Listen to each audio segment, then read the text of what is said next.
Hello, everyone, and welcome to a brand new season of the Youth Have a Voice podcast, season 2. My name is Feolami Joseph. I am the host of this podcast, and I am really excited to be here with you all for a brand new season.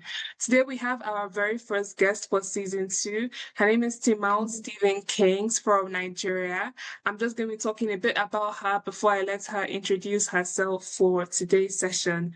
Timao is a sustainability creative from Lagos, Nigeria. She's the co-founder of Bedazzled, a recycling studio where they turn waste plastic into jewelry and design pieces. And she and her team host hands-on recycling workshops for kids and adults and partner with organizations and communities to educate them on sustainability and recycling practices. She loves blending art, recycling, upcycling, DIYs, and fashion with storytelling to show that sustainability can sparkle. Hi, Timel. How are you today? Hi, I'm fine. I'm good. How are you? I'm very good, thank you. Thank you so much for joining me. Fun fact, I found him out through TikTok like last year. She came up on my For You page and I was like, okay, I need to have her on this show. She actually started up the Youth Have a Voice kind of last year when we began because we spotlighted her and her sister for our Spotlight the Youth Challenge. And this year I thought it would be lovely to have her on board as a guest. So thank you so Thank much you. for joining me today. Thank you Thank you so so much. much for having me. Yeah. Thank you. All right. To start off, I would like to know, could you tell us a bit more about yourself and how you began your journey in creativity and sustainability?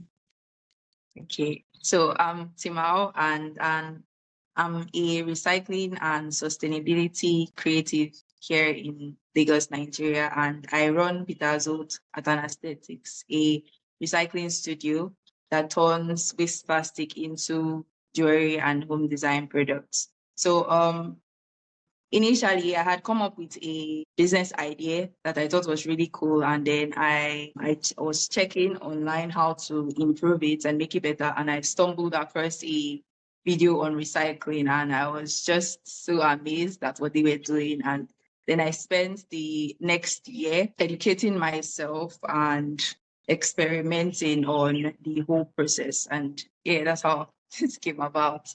So I now left the whole idea I had and then just turned to this. Thank you so much, Timao. And just to confirm, how long have you been running Bedazzled For the last 2.5 years. So yeah, 2.5 years. I think there was a video of yours that blew up on TikTok. Just to know, how has social media kind of shaped your journey as a young entrepreneur and as a creative?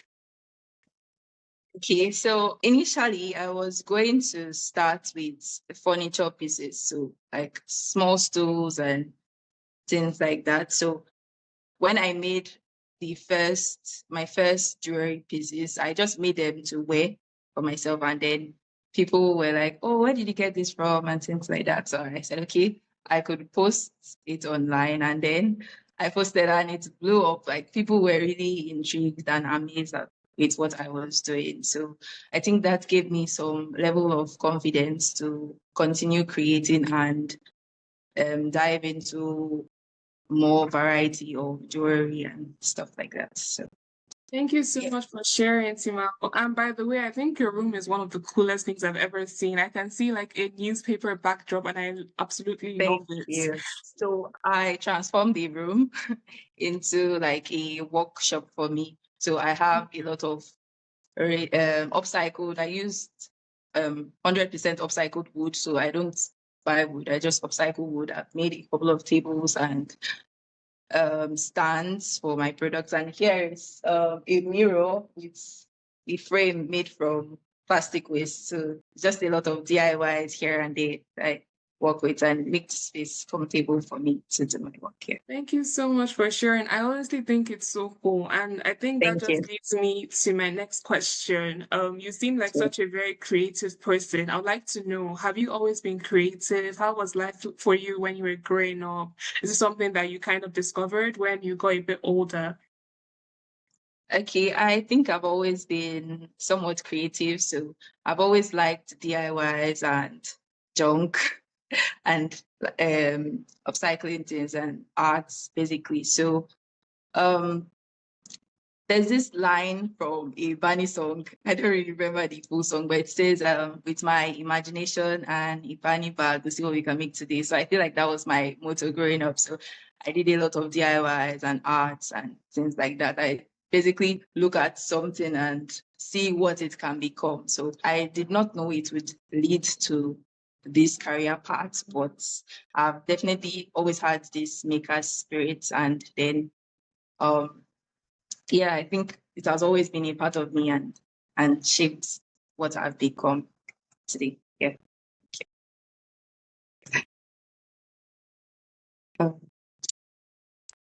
I also really loved Barney when I was growing up. I think it also Yeah. had such a huge shaping of my childhood. And I think it kind of leads me to my next question on how you were growing up. I know you do this with your sister, yes? Would you like to share a bit Yeah. more about that?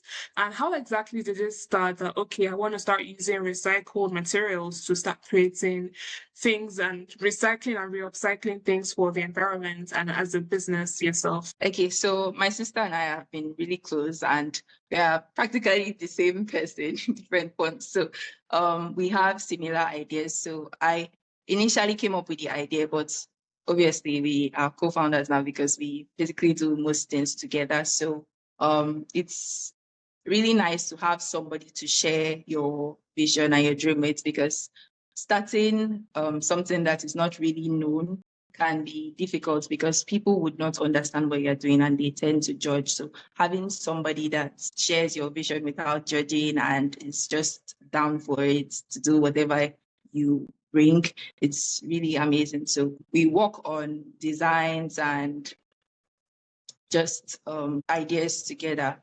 So that's, I do most of the production, but the designs and brainstorming and social media, we do that together. Yeah.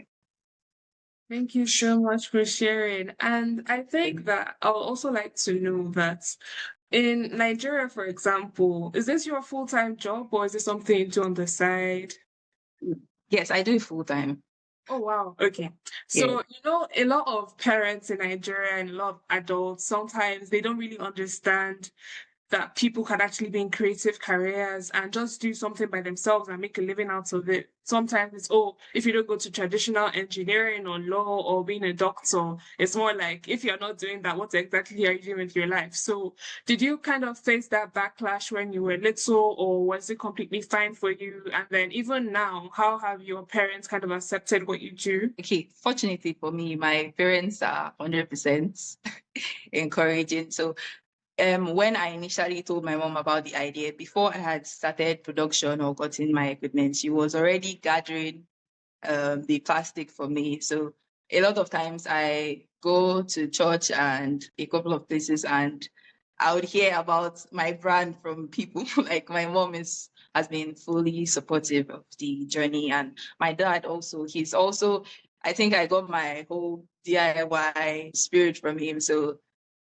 they fully accepted what I do, which I'm grateful for. But for other adults outside, when you tell them about what you do at first, they're like, oh, that's cool. But when they hear that it's like your full-time job or something, they feel like, are you not playing, something like that. But I think consistency helps when they see that, okay, you are all for this thing and this is what you hold dear. They tend to, after a while, shift from the judgy part to being encouraging. So one thing you can always do is just know why you are doing what you are doing and know that you are creating value and be consistent. So that helps a lot.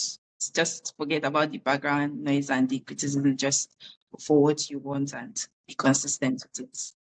Thank you so much for sharing. I think that it's really nice to see that more parents are becoming more liberal and open-minded. And it's really great to see that your parents are really supportive of the different activities that you do. I think you're doing such an amazing work myself. And I can see you're actually wearing one, right? Yes, I am. All right. I'd also like to know kind of like the production process. How long does it take to make a piece? What's the process of collecting? Because I know you use bottle caps. What's the process of Yeah. getting those together? How long does it take to finally make something and then eventually produce it?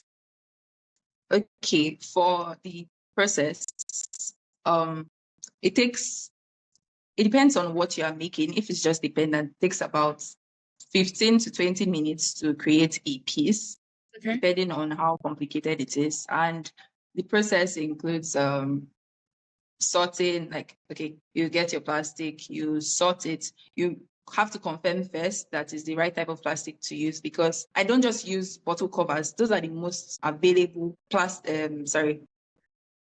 for the type of plastic I use. So I use HDPE, high density polyethylene. So if you get a bottle cap or any plastic and you check, they have little triangles on them. So the one with number 2 in it, that's the type I use. So you can also find it in some body care products like shampoos and body lotions and things like that. But it's easier to collect bottle caps.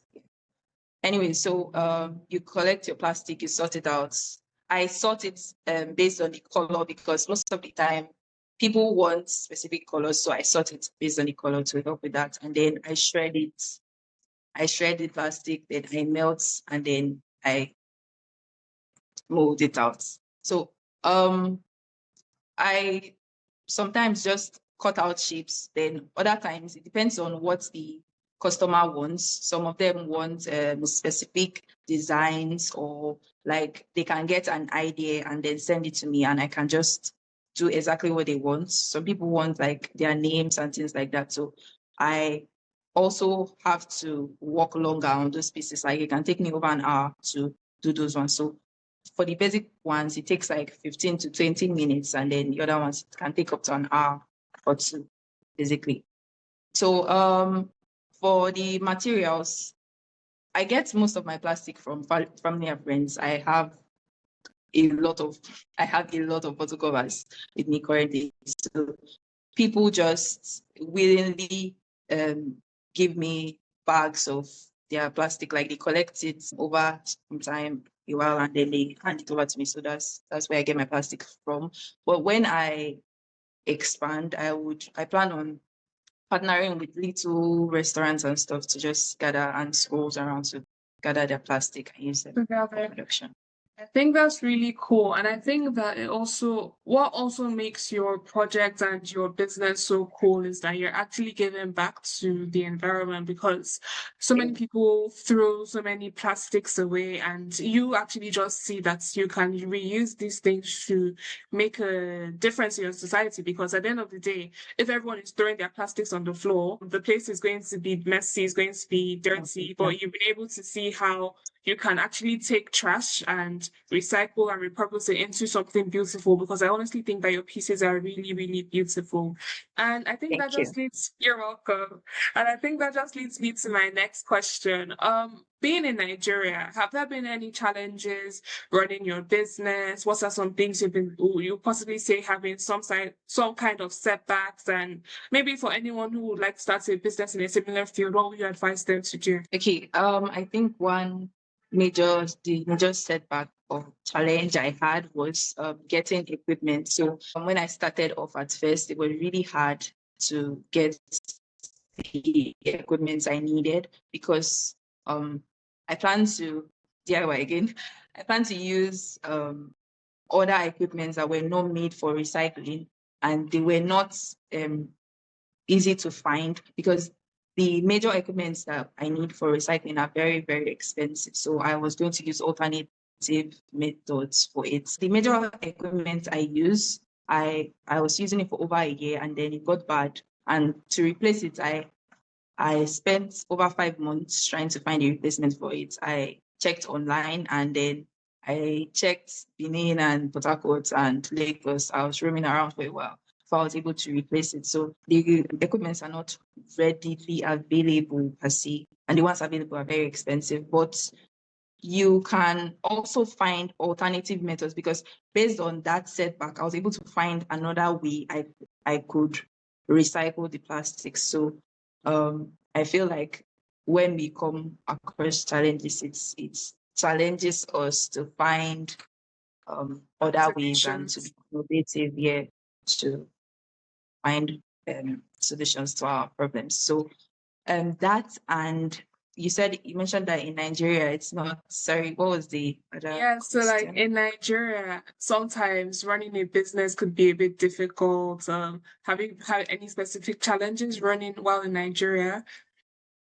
Okay, so another one would be people accepting what you do, like I Mm, mentioned earlier. So when they don't know what you are doing is not really known and it's not common, they tend not to take you seriously. So that was one thing. At first, it was like, oh, and also people, when it comes to jewelry, people see it as something that it's luxury and it should be gold and all this things. So most of the time, it was at first it was that, oh, okay, these pieces are for children or something. It took a while to convince people to actually see that, okay, it's not for babies or something. Like you can actually wear them and they are beautiful and they are not downgrading you or something. So that's, and also um I went for an exhibition once and there was this lady and she told me that, oh, what I'm doing is nice. And then that she was also recycling plastic to make bags or something like that. But then you will not find, she was telling me, oh, you will not find business in Nigeria or they will not support you and stuff like that. And I was feeling somehow at first, but eventually I just told myself, ah, and at that exhibition, I was able to convince people to buy and stuff like that. So at that point, I felt really encouraged because um, there was somebody that was doing it and she had deviated from it because she felt, oh, it wasn't something that was sustainable in Nigeria per se. But I, at the end of the day, if you are consistent with what you are doing, I feel like people would eventually see the value in it and mm. jump on the and stuff. Yeah. So, I completely agree. I think consistency is everything. And honestly, I also think that no matter what country you find yourself in, there's always going to be a target audience for something. And yeah. I really love that you stay consistent. And I'm sure that eventually you're going to even get bigger to the point you probably need more people to support you in your team and everything. But I 100% think that you will definitely get bigger and do better and greater things with your business. Consistency is actually what matters. And I do think that there's a target audience in every country you're in. So I just think that sometimes people are quite narrow minded and they think that, oh, if it's not the Yeah. conventional pathway, then there's nothing you could do. But I do like the fact that you're beating all odds and you're still staying consistent. And I'm sure eventually it's going to even get bigger, bigger, bigger and better. Yeah. So I just Yeah. think that you should keep on going and you're doing such an amazing job so far. Thank you. Yeah. All right, we're almost done, but before I let you go, I'd like to know when you're not making jewelry, what do you like to do for fun? How do you spend your time on a day-to-day basis? Well, I really like making things. That's just basically it. So I bake a lot. I Mm. bake. I had a baking business actually when I was younger with my sister. So I bake a lot and I like playing the guitar and also making things. So I'm part of a creative decor team in my church and we make a lot of things from um we make a lot of DIY things basically. So like for Easter this year, we made a tomb from cardboard and chicken wire and things like that. So I don't know if that does that count as fun? But I I really think just like making things and yeah, I just like making things. So that's basically and spending some time with my family and friends and stuff like that. So I think it just shows that you're an all-rounded creative person, and I think it's just a part of who you are, which I love. I always love when I see extremely creative people because you're doing music, you're doing fashion, you're doing recycling, and everything is just so cool. I just think that you're a pretty, pretty cool person. And just to round up before I let you go, I'd like to know, for any young person who kind of wants to go into a creative career and they're not too sure of how to start or how people would accept them, what would you advise them to do? okay, I would like to say that you should just start basically. You can start small and you don't have to have it all figured out at first. You would learn along the way because failure is part of the process. If you don't fail, you would not know how to improve, basically. So just start and just basically start and don't listen to the criticism and all that. So basically, you don't have any competition around. You don't look at people as your competition. You are your own competition.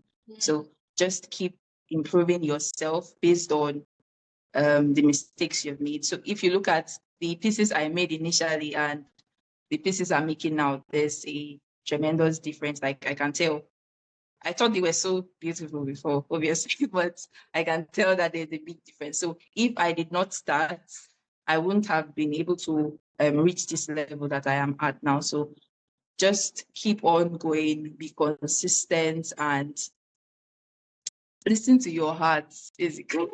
Listen to listen to your heart, and then know what value you are creating and know why you are doing what you are doing, because you need to know your why. That is what would motivate you to be consistent, knowing why you're doing what you're doing. So that's basically it. Thank you so much, Consistency. Timao. I think my last question for you for today would be, how can people support Bedazzled? What can we expect next from you, and how can people support you, basically? Okay, you can shop my products from my website. You can also share my videos online. Yeah, and what else? What next for Bedazzled? So I plan on releasing a line of home design products. So basically clocks and things like that very soon. Hopefully before the year runs out. I'm still perfecting my design. So basically clocks, flower vases, soap dishes, coasters, things like that. So you can support. You can follow me on Instagram and TikTok and YouTube. I'm also going to start dropping some videos on recycling courses because a lot of people have reached out to me for that. So that is what next, I believe. That's it. Yeah. Thank you. Thank you so much, Timaro. I think those I still wanted to end, but I have another question based on what you just said. Could you talk more about the recycling classes? What are they about? How does that happen? Okay, so I take some classes on small scale recycling in Nigeria and how to go about it, the equipment you need, because it took me a while to figure out the alternate equipment you could use in Nigeria for that. So I basically am going to teach on what you could get and how to recycle the pieces easily, methods you could use, things like that, basically. So I host some, not host, I partner with some organizations to teach and then to teach these classes. And then I'm also going to put that on my YouTube so that it can be accessible to everyone, basically. All right, thank you. And do you have any plans of maybe exposing that bigger for more people to maybe sign up for classes, or to just be partner to partner based for now? Eventually, yes, but I don't know if I'm thinking about that right now. But I just want it to be available to as many people as would like to start right now. But eventually, I would do that. Yeah. All right. I think on that note, that's a wrap for today's episode. I will All be right. Thank you linking so much. I'll be linking all of Timao's details on our pages so that you could follow her. I'll also be linking her website so you could shop. I would also be buying from you, just FYI, because I think your pieces are really cool. So thank you so Thank you so much. much. All Yes, right. thank you so much for being part of today's episode. Do you have any final words before we leave for today? Um. Well, whatever you do, just know the value that you are creating and know that the value you are creating is good and be consistent. Consistency really beats, actually, it really beats talent, to be honest. When you are consistent, you are able to reach across and create a lot more value because you are giving, when you give yourself, you become relevant to the society and nobody can turn down relevance, basically. So, yeah. That's all. Right. Thank you so much, Timao. So make sure you follow Timao everywhere on social media. Her pages are going to be linked, and we will see you in our next episode. Goodbye. All right. Thank you. Thank you so much. Bye.